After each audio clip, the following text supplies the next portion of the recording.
السلام عليكم ورحمة الله نحمده ونصلي على رسوله الكريم أما بعد প্রিয় দেশবাসী,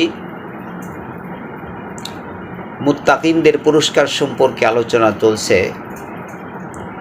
আজ আমি আপনাদের সম্মুখে আলোচনা করব মুত্তাকিনদের 12 নম্বর পুরস্কার সম্পর্কে।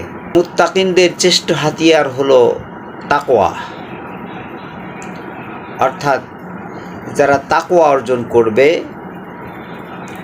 এই তাকওয়াই তার দুশমনের বিরুদ্ধে শ্রেষ্ঠ হাতিয়ার হিসাবে কাজ করবে।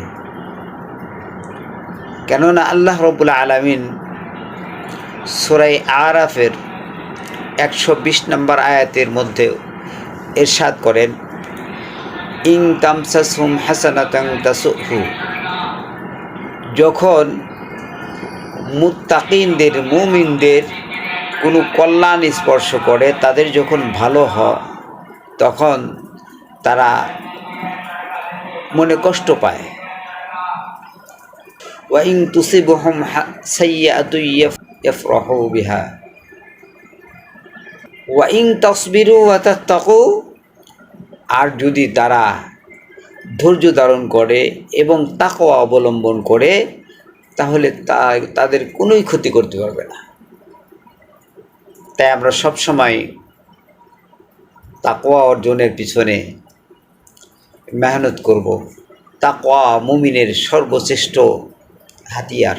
তাকওয়া অর্জন করলে কোনো শত্রু তার কোনো ক্ষতি করতে পারবে না। যখন কোনো ক্ষতি করার জন্য যখন কেউ চেষ্টা করবে, আল্লাহ রাব্বুল আলামিন স্বয়ং নিজেই প্রতিহত করবেন।